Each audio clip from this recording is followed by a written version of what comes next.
तो instantaneous velocity या ताक्षणिक वेग किसे कहते हैं? किसी एक क्षण पर, किसी एक स्मॉल टाइम इंटरवल पर व्हीकल की जो वेलोसिटी होती है, व्हीकल ऑब्जेक्ट का जो वेग होता है, उसे बोलते हैं ताक्षणिक वेग।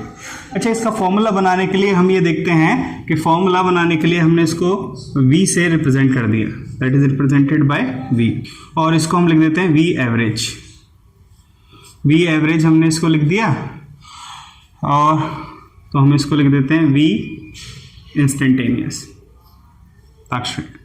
और इसका फॉर्मूला हमने बनाया change in displacement upon change in time, इसको बोलते हैं डेल। ये जो सिंबल है इसको क्या बोलते हैं? डेल। इसको हम बोलेंगे डेल। तो डेल का मतलब होता है चेंज, तो विस्थापन में परिवर्तन बटे समय अंतराल, विस्थापन में परिवर्तन बटे समय अंतराल। लेकिन क्योंकि हम यहाँ पढ़ रहे हैं एक क्षण पे, एक स्मॉल टाइम इंटरवल पे हमें चाहिए, तो हम यहाँ पे एक यूज करेंगे लिमिट। ये आप मैथ्स में पढ़ेंगे लिमिट का मतलब क्या होता है, और हम लिमिट लगा रहे हैं समय के लिए, टाइम के लिए, और हमने ये कर दिया डेल टी टेंस टू 0। ये जो इसको बोलते हैं, इसको बोलते हैं delta tends to 0। Delta 0 की ओर अग्रसर है, 0 नहीं होगा। अगर 0 समय पे हमें कोई विस्थापन में परिवर्तन कैलकुलेट करना होगा तो 0 समय में हम कोई कैलकुलेशन तो कर ही नहीं सकते, लेकिन एक सूक्ष्म समय अंतराल में, स्मॉल टाइम इंटरवल में तो कर सकते हैं। जैसे एक कार है और वो चल रही है काफी स्पीड से रोड पे, और हमने बोला 0 समय में ये कितनी चली, तो हम नहीं बता सकते। तो ये समय अंतराल, विस्थापन में परिवर्तन बटे समय अंतराल, ये नहीं निकाल सकते, ताक्षणिक वेग नहीं निकाल पाएंगे। लेकिन अगर आपसे पूछा कि 0.1 सेकंड में कितना चली, तो हम बता सकते हैं। काफी स्पीड चल रही तो हो सकता है 2 मीटर 5 मीटर चली हो।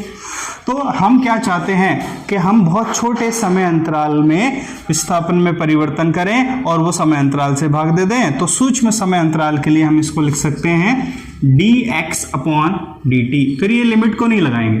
d का मतलब क्या है? Difference, difference in x, difference in t। सो अगर थोड़ा अंतराल थोड़ा बड़ा होता है तो डेल से व्यक्त करते हैं, अंतराल छोटा होता है तो डी से व्यक्त करते हैं। ये जो हमने लिखा है इसको पढ़ते कैसे हैं? तो हम इसको पढ़ेंगे differentiation of x with respect to t। Differentiation of x with respect to t, या इसको ऐसा हिंदी में पढ़ेंगे तो t के सापेक्ष x का अवकलन, x का अवकलन, अवकलन और समाकलन ये मैथ्स में आप लोग पढ़ेंगे। हम फिजिक्स में थोड़ा सा इनका इंट्रोडक्शन लेंगे, हमारे काम के जो फॉर्मूला हैं उतना पढ़ेंगे, बाकी आप डिटेल में इनको मैथ्स में पढ़ते हैं। तो डिफरेंशिएशन और इंटीग्रेशन, हिंदी में इनको बोलते हैं डिफरेंशिएशन को अवकलन और इंटीग्रेशन को समाकलन। थोड़ा सा हम यहाँ पे इसके बारे में डिस्कस करेंगे। तो dx अपॉन dt ये क्या हो गया है?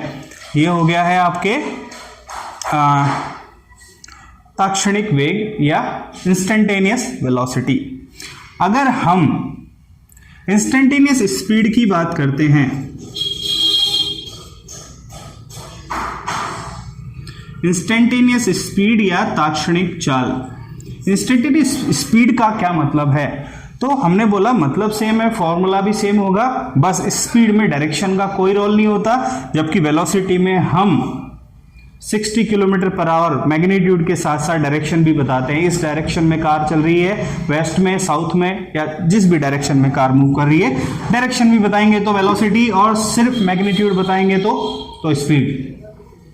तो मान लो कि अगर हम किसी कार की स्पीड बताते हैं -24 किलोमीटर पर आवर, माइनस का मतलब अगर हम राइट साइड वाली डायरेक्शन को पॉजिटिव ले रहे हैं तो लेफ्ट साइड वाली डायरेक्शन क्या हो जाएगी? नेगेटिव।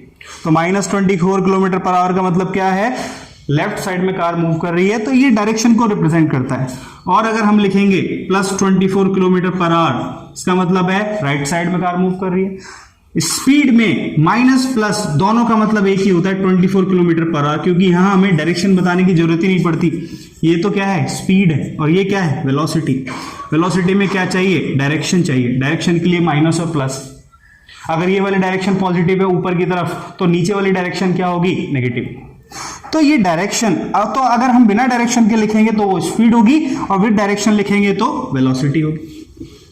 तो ये इंस्टेंटेनियस स्पीड और इंस्टेंटेनियस वेलोसिटी का हो गया। अगर ग्राफ की हेल्प से हम इनको देखें, ग्राफ हम ऑलरेडी डिस्कस कर चुके हैं, तो अगर ग्राफ की हेल्प से हमने देखें इनको, तो ग्राफ अगर हमने बनाया, ये हमने ग्राफ बनाया, सपोज हमने ग्राफ बनाया एक्स और टी, एक्स टी ग्राफ, और ग्राफ में हमने इस तरह का एक ग्राफ बना दिया।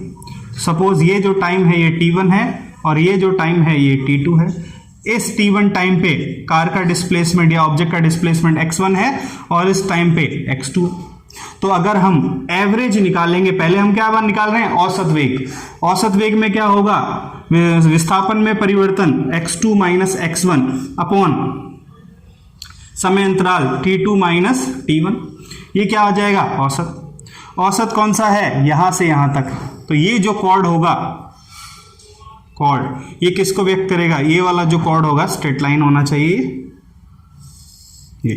ये जो कॉर्ड है ये किसको व्यक्त करता है, ये औसत वेग को, ये वाला कॉर्ड।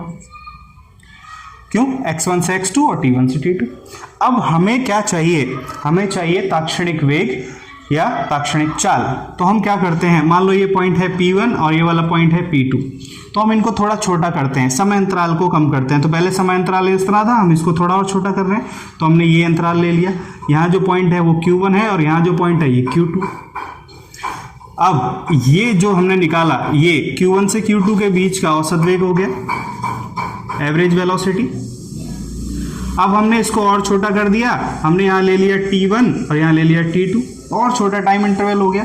तो ये जो है, ये इन Q1 और Q2 पॉइंट को मिलाने वाली जो लाइन है, ये जो कॉर्ड है, ये किसको बताएगी, औसत वेग को, एवरेज वेलोसिटी को। अब हमने और छोटा कर दिया, और छोटा छोटा करते करते एक पॉइंट ही मिल गया, दैट इस पॉइंट को हमने बोल दिया P।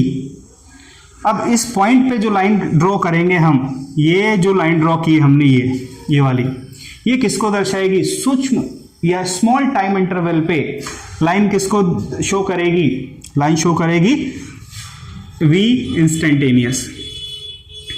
तो ये क्या हो जाएगा, ताक्षणिक चाल।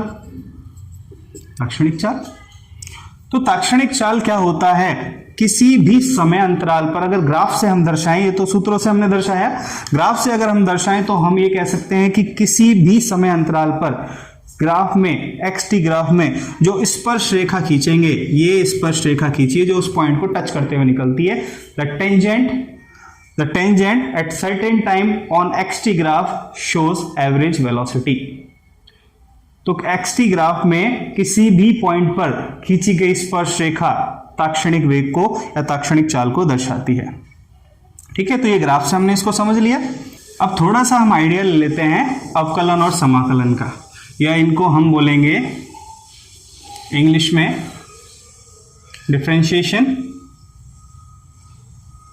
ये बहुत इजी है, मैथ्स में आप और इनको डिटेल में पढ़ेंगे। इसको हिंदी में बोलते हैं अवकलन, और इधर हम पढ़ेंगे इंटीग्रेशन, और इसको हम बोलते हैं समाकलन। अभी फिजिक्स में जितना यूज आएगा हम उतनी बात कर रहे हैं, जब हमें और एक्स्ट्रा फॉर्मूलाज की जरूरत पड़ेगी तो हम और लिख लेंगे।